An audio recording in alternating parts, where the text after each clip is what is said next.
Well, folks, you can always count on some really good political ads at this time of the season. Lincoln Project, you know, those folks are damn good. Check out this new ad that they dropped. A second term for Donald Trump. What will it look like? Secretary of State Jared Kushner. Jared Kushner and Ivanka Kushner walk out of the White House and months later get $2 billion from the Saudis. Homeland Security Marjorie Taylor Greene. I think your fake eyelashes are messing up. Justice Department Alina Habba. This is where your taxpaying dollars are going, America. FBI Director Jim Jordan. That's as radical as you can get. White House Press Secretary Laura Loomer. Trespassing Nancy Pelosi's private residence. Give me some money to fund my lawsuits. HHS Secretary Matt Gaetz. The House Ethics Committee has released a statement into a number of serious allegations, including sexual misconduct. Elon Musk for whatever he wants. Go yourself. No wonder Trump says, you don't have to vote again. We'll have it fixed so good you're not going to have to vote. Well, I say no lies told on that one. I came across this video. If y'all want to, if you want to see a video that lays out how anti-black Donald Trump is, watch this. Black Lives Matter. There are a lot of thugs. I love the old days. You know what they used to do to guys like that? They'd be carried out on a stretcher. The president approvingly retweeted this video of one of his supporters.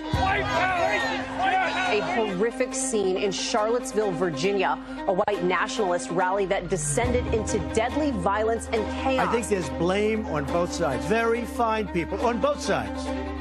He has pulled one of the great cons in the history of politics. He could have been born in Kenya. A lot of people do not think it was an authentic certificate. I'm starting to wonder myself whether or not he was born in this country. I was the one that got him to produce the birth certificate. I didn't know she was black until a number of years ago when she happened to turn black. I have been the best president for the black population since Abraham Lincoln. Donald Trump, he's made it clear throughout his life that he believes black people are inferior. The Department of Justice accused the Trumps of violating the Fair Housing Act, arguing they were turning away renters based on race and color. Donald Trump took out $85,000 in ads in the New York City newspapers calling for the execution of minors who at that point had not even gone to trial. I hate these people, and let's all hate these people. He has said on multiple occasions that he doesn't want black people involved in the counting of his money or involved in the running of his world. He is a tried and true, dyed-in-the-wool racist. In Trump's head, you can't be a person of color and an American.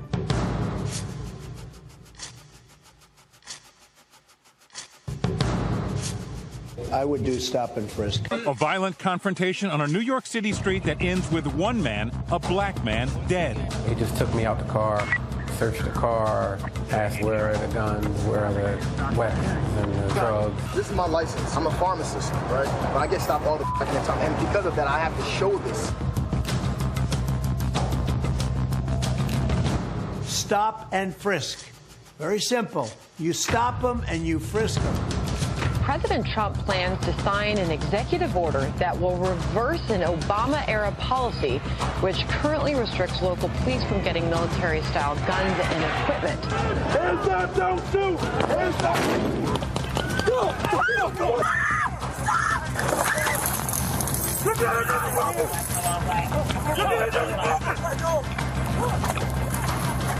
Why are African Americans still dying at the hands of law enforcement in this country? And so are white people. So are white people. What a terrible question to ask.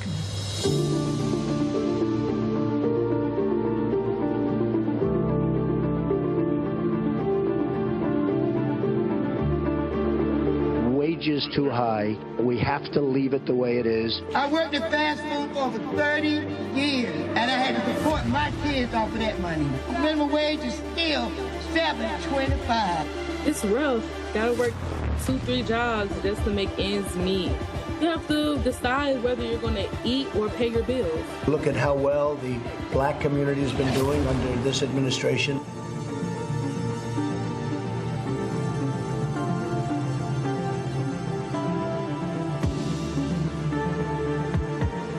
Effort efforts to save small business from the impacts of the pandemic have largely missed black-owned companies. When I applied for the PPP, we didn't get any help. The big companies, they didn't have to wait. They got their money. They started spending it immediately. People like me were still waiting. Great for small businesses, great for the workers. The Trump administration has done more to shape the courts in just one term than any other president in recent history. Trump has confirmed 203 federal judges, and of that number, 8 have been black. Trump judges have suspended affirmative action programs like the Fearless Funds grant for black women in tech, ruled against plaintiffs in housing discrimination cases, supported racially gerrymandered voting maps, blocked the EPA from enforcing environmental justice regulations, leaving communities like Cancer Alley in Louisiana without any protections. Cancer Alley, the stakeholders are 92% black. It's black people who are suffering the brunt of all the ill effects of this petrochemical industry. We don't benefit anything from it. We are the sacrifice zone.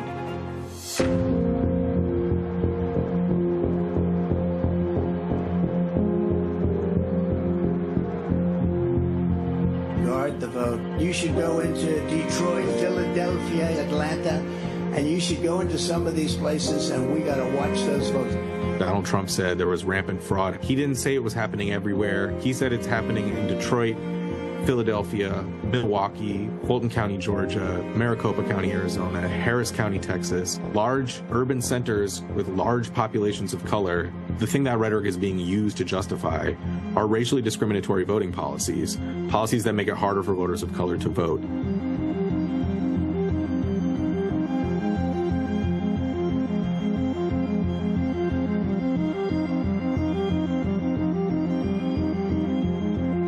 There is a definite anti-white feeling in the country right now. That's what he said. You know, nobody in your family was hung. Nobody in your family was chased because of the color of their skin. How dare you? There's no anti-white issue here. You are perpetrating anti-humanist issues here. You're living in poverty. Your schools are no good. You have no jobs. I got indicted a second time, and a third time, and a fourth time. That's why the black people like me. We've all seen the mugshot.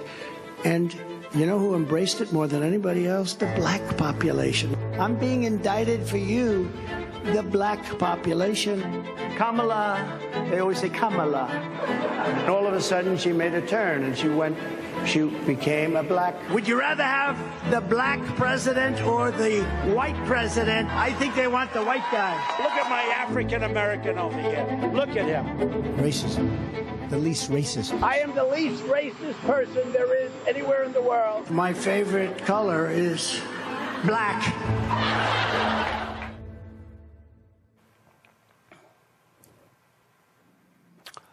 That was pretty damn good, Yolanda.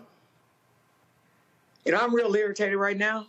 I'm real irritated. I'm choosing my words carefully. The thing that I don't understand is why anybody black could support this man.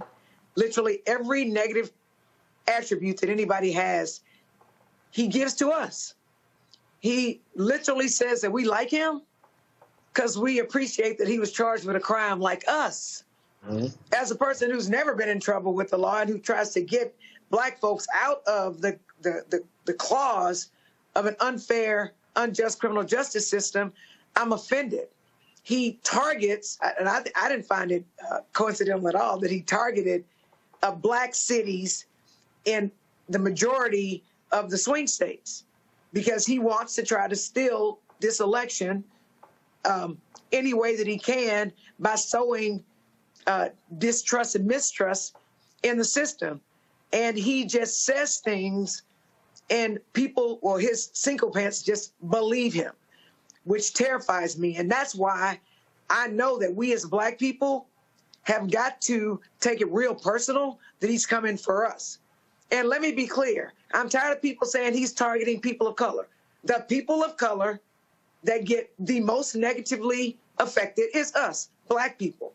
And we as black people have to own our blackness, and we have to own the fight against us, And we have to stop, at least in this instance, from trying to bring everybody along, because everybody's fighting for themselves. And we need to fight for us, because we cannot take care of other people before we take care of ourselves. And we have got to stop this man. And that's why we need to elect Kamala Harris as president of the United States, because a Justice Department under her can go after all of these unfair laws that they're enacting in these states that are violating the Constitution. That's what people don't understand. You showed all the Republican judges that have literally undid our civil rights gains. Right. And we need to have a president who is going to put people on the bench who can undo that. Because the one thing I've not seen in all the time that I've been practicing law, which next year will be 30 years, normally there was established law, and the judges respected that.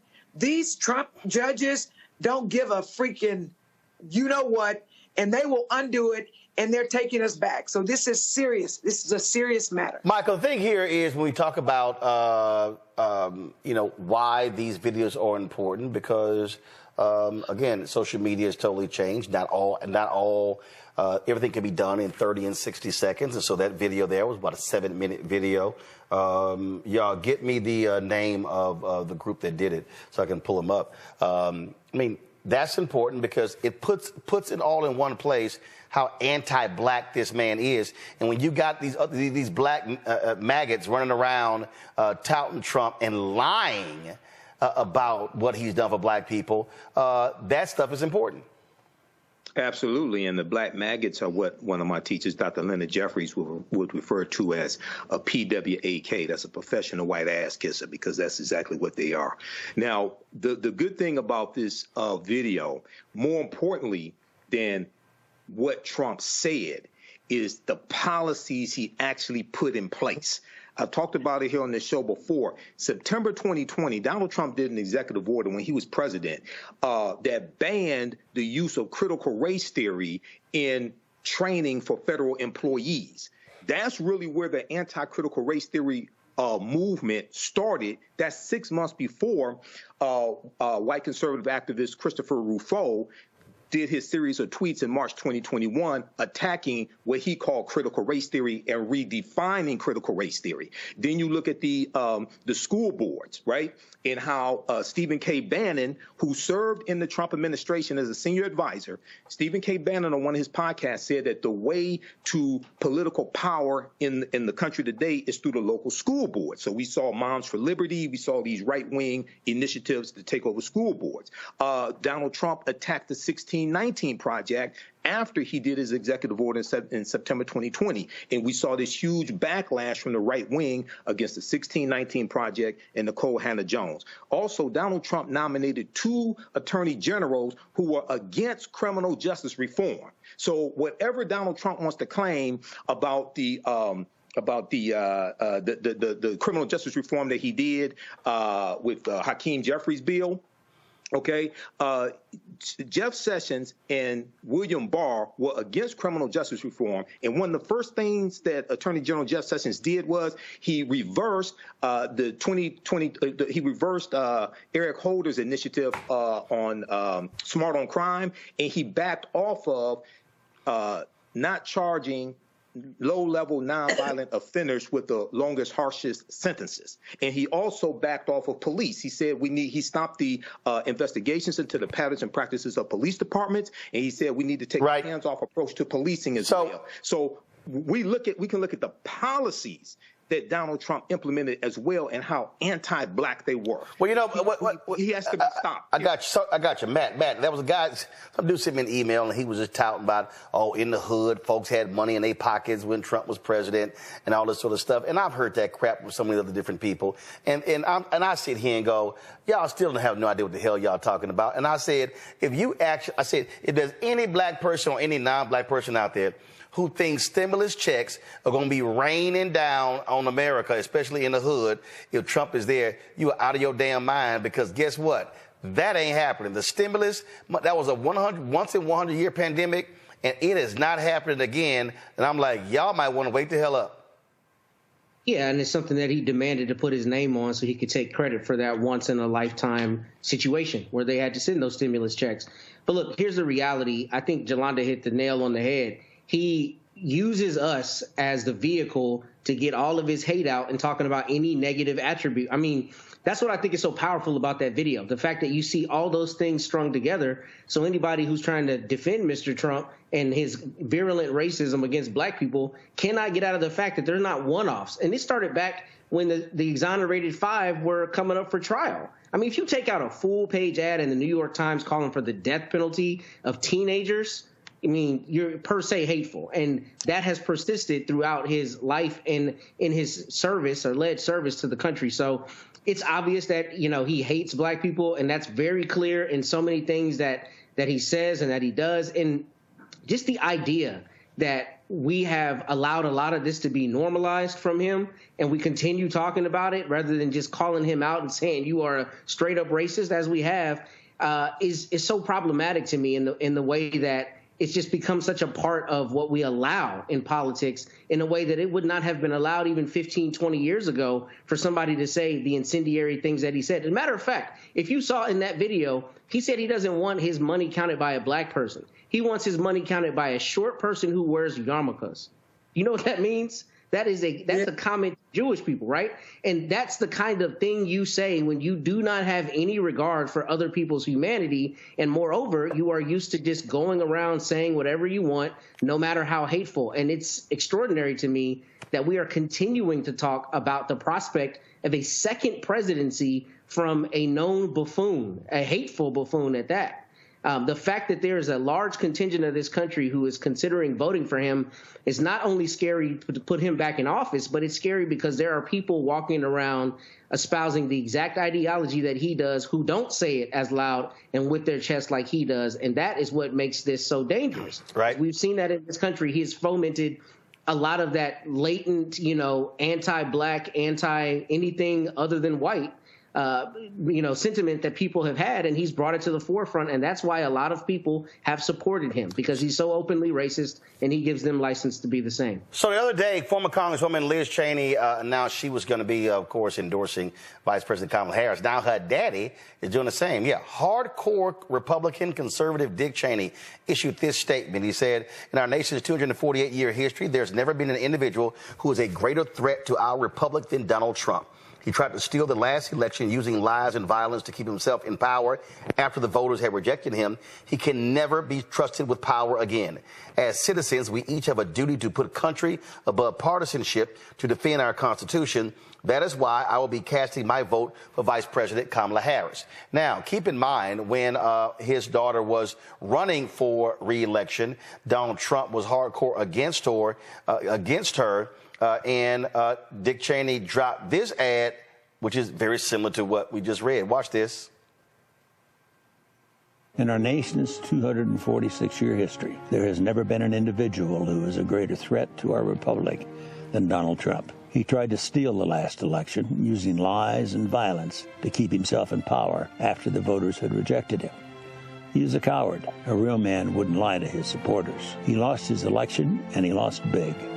I know it, he knows it, and deep down, I think most Republicans know it. Lynn and I are so proud of Liz for standing up for the truth, doing what's right, honoring her oath to the Constitution, when so many in our party are too scared to do so. Liz is fearless. She never backs down from a fight. There is nothing more important she will ever do than lead the effort to make sure Donald Trump is never again near the Oval Office. And she will succeed. I am Dick Cheney. I proudly voted for my daughter. I hope you will too. I'm Liz Cheney, and I approve this message. Now, that ad dropped there. And listen, this has been one of my biggest criticisms with a lot of these Republicans. They don't care about morals, values, principles, or ethics. Michael, they care about power. I was playing golf the other day, white guy, maybe in the 50s and 60s, politics came up. He said, well, you're not likely on different sides. First of all, I don't know how in the hell. I guess he just assumed I was voting for Vice President Kamala Harris. But, okay, guess what? I damn sure am. Then he goes, well, yeah, Trump, he goes, I'm voting for the policies, not the man. The man is just horrible. And I'm looking at him going, I said, yeah, he is horrible. He is very despicable. But that's what they do. And so you see right there with Dick Cheney. Again, this man's nickname was Darth Vader by the left. This man, hardcore Republican, and he understands you cannot let that man anywhere near the Oval Office. But these Republicans, they don't care. They want to be in power. And this is why I keep telling people we can't play games. We can't assume. We got to sit here and understand. You got to run through the tape and completely eviscerate this man and the MAGAs that support him at the ballot box. Absolutely. And two quick points. Number one, the guy that you were talking about, when somebody says they support his policies, not the man, my question to them would be, well, what policies do you support? Because his policies overwhelmingly are negative and harmful to America. And if he thinks that Trump's policies will be good for the economy, his tariffs are going to cause a recession. Okay, and there's been analysis on that from Moody's as well as Penn Wharton. But also today, a group of 88 high-profile current and former business executives issued a joint letter endorsing Vice President Kamala Harris, and they're saying that her policies will be better for the economy. We just saw in that video in the ad, Dick Cheney talked about how Donald Trump lost the election, and he knows he lost the election. Well, Trump just admitted this week in the podcast on Tuesday that he lost the election in 2020, and he said he lost it by a whisker, quote unquote, by a whisker. Now, white supremacist Nick Fuentes is asking, well, quote, so why did we stop the steal? Why did anyone go to January 6th? Why did anyone go to jail? So it's like now you got white supremacists, at least one, Nick Fuentes, questioning, well, wait a second, what do we do all that for? Why these people all get arrested if you knew that you lost the election? This is going to blow up in his face. It's going to get worse. It's going to get worse, and this man has to be stopped, period. He can never get back in the White House. Got it. Matt? I don't really have too much to add beyond, he can't be back in the White House. And if you have Dick Cheney saying that, there's a real existential threat. It's clear. There have been so many sound bites and so many things. I don't need to run over all of them. But I'll tell you the one that has really stuck in my craw, if you will, is the one about you do not need to vote again. We're going to fix it so you don't need to vote again. Those are the things that I have been expecting, that I expect from another Trump term, that he is really going to try to be dictatorial. And I think one of the first things they're going to do is try to repeal the constitutional amendment that limits somebody to serving 2 years as the president. And I don't think any of those things are histrionics or far-fetched. I think the more you say those kinds of things and you normalize that and you cozy yourself up to dictators, I think we as Americans will see somebody who will be a full-on dictator if he's reelected. Yolanda? And so I agree. You hit the nail on the head. You actually took a lot of the points that I was going to say, but I'm going to go back and I'm going to say this. First of all, the beautiful thing about Donald Trump is he's so arrogant, he tells us what the hell he going to do. Right? Mm-hmm. So he done told us, he done told us we ain't going to have to vote no more. That means he's going to steal elections, or he's just not going to have them. He's literally put people on the Supreme Court who are going to rubber stamp all of his ideologies. So everything that we think the Constitution stands for and all the things that we fought to have the Constitution protect us from, we're no longer going to have. It's going to be appealed all the way up to the Supreme Court. And the Supreme Court is going to undo settled law. And they're going to create the Constitution that allows racist white people to stay in power. That is what they're going to do. It's going to be open season on shooting us. So the little progress we made where some police officers are actually held accountable for shooting and killing us when we caught them on tape and they lied and we were unarmed, all that stuff is going to go away. It's going to go back to the time with Emmett Till and before that. Y'all think I'm playing? Keep on and don't vote. This election matters.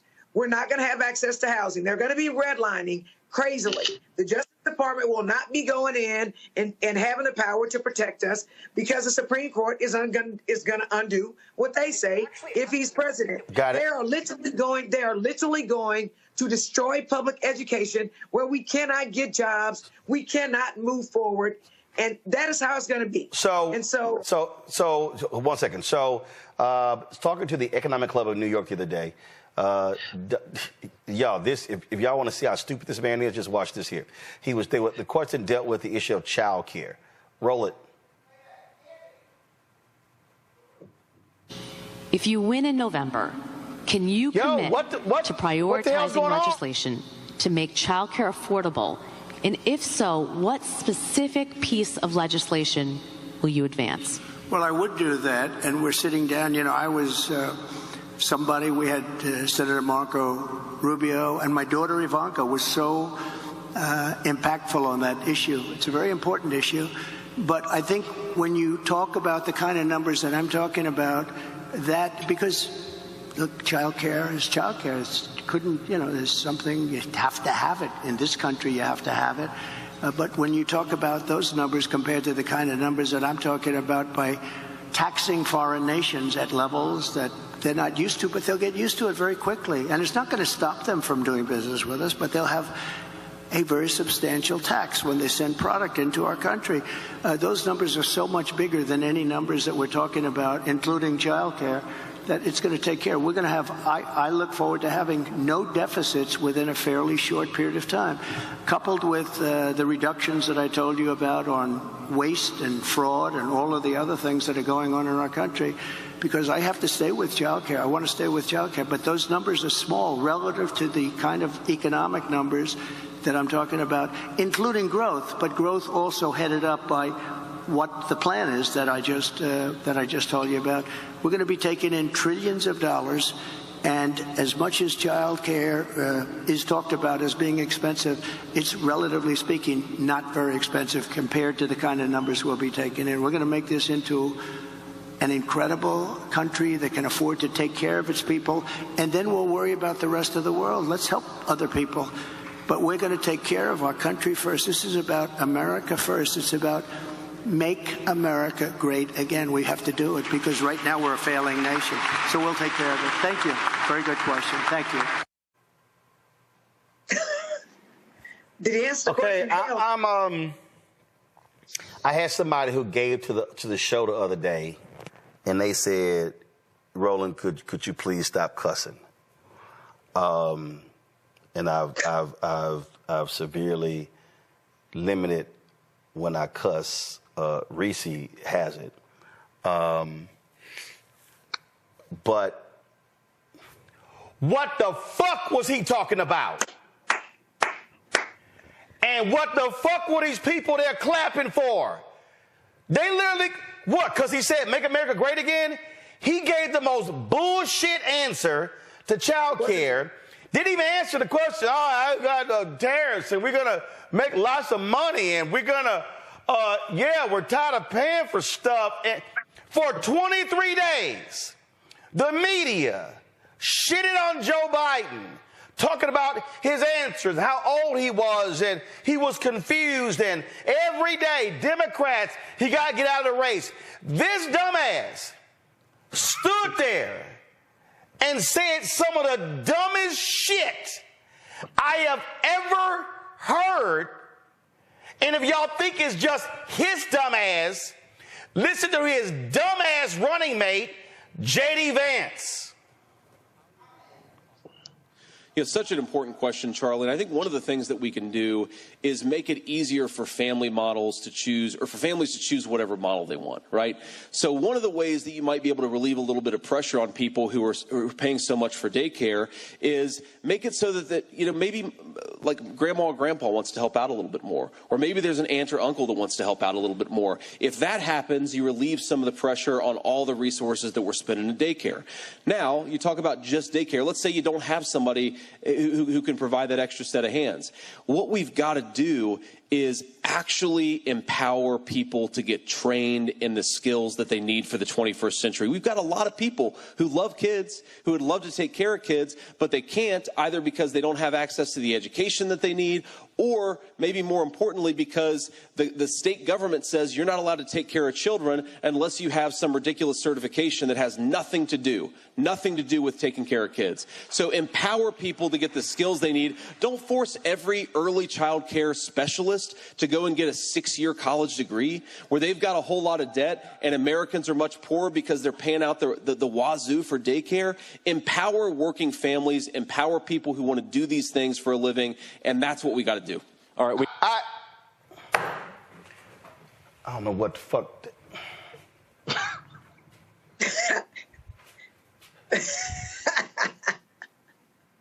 I hope all y'all who think about voting for these dumbasses just heard two of the dumbest responses ever. Well, maybe grandmama and granddad, maybe they.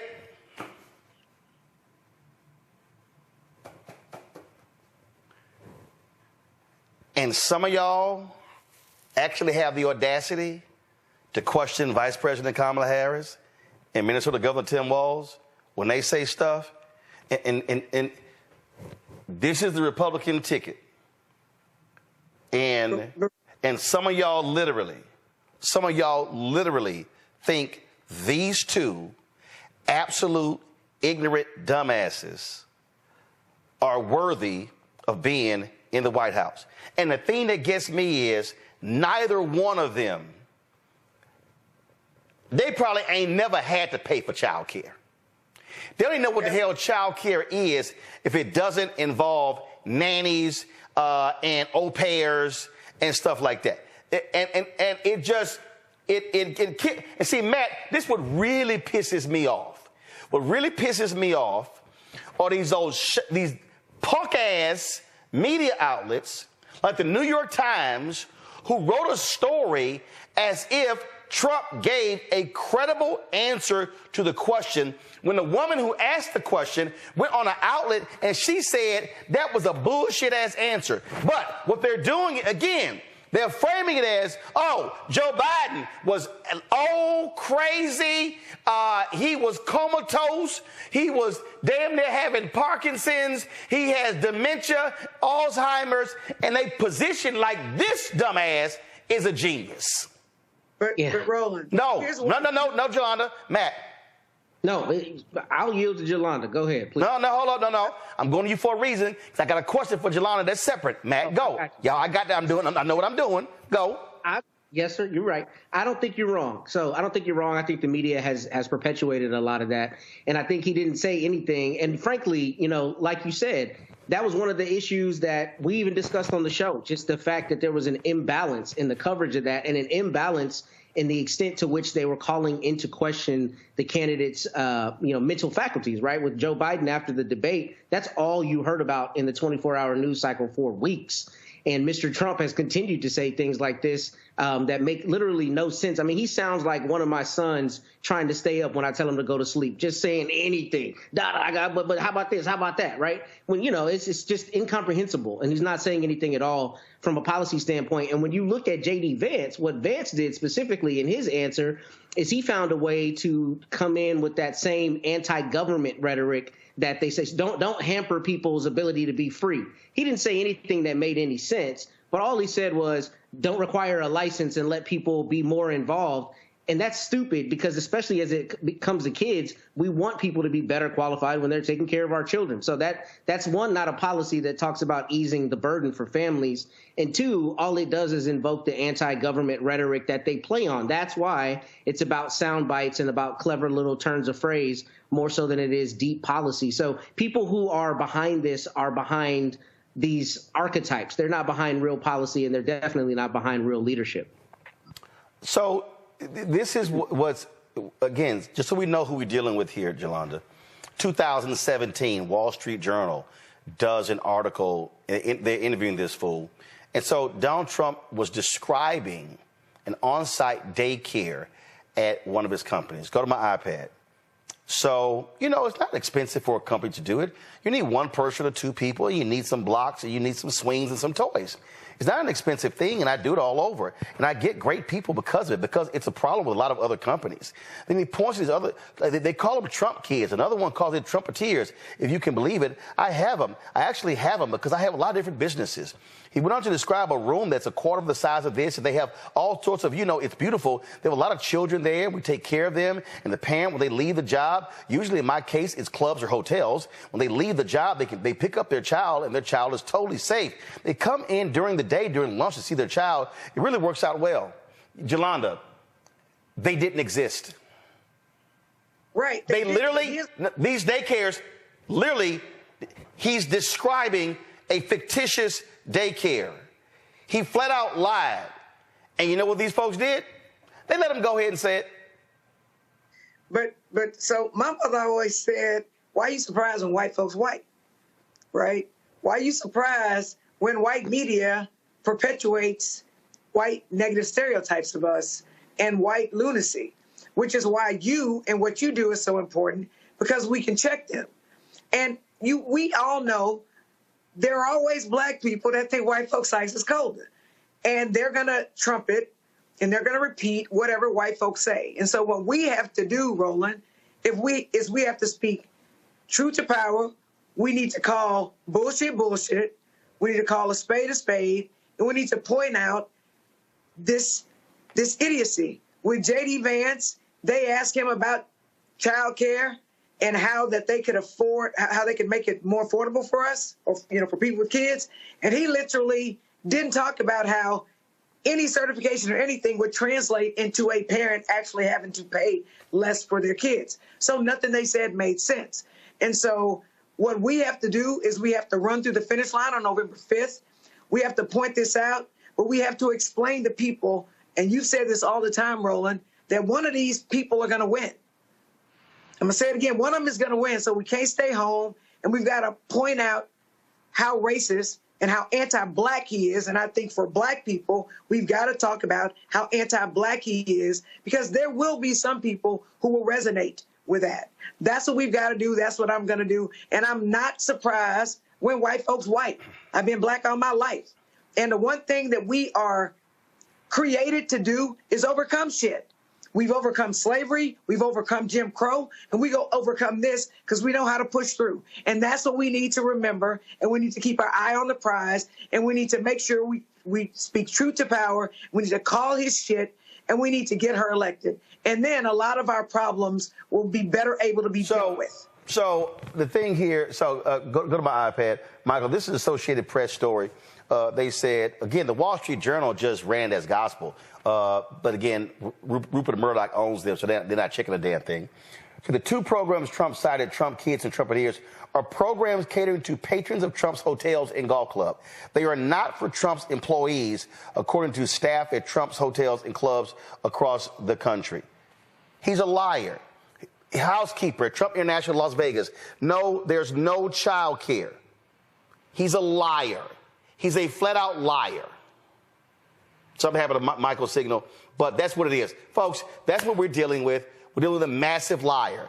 And you got people who support this massive liar, and that's what they constantly do.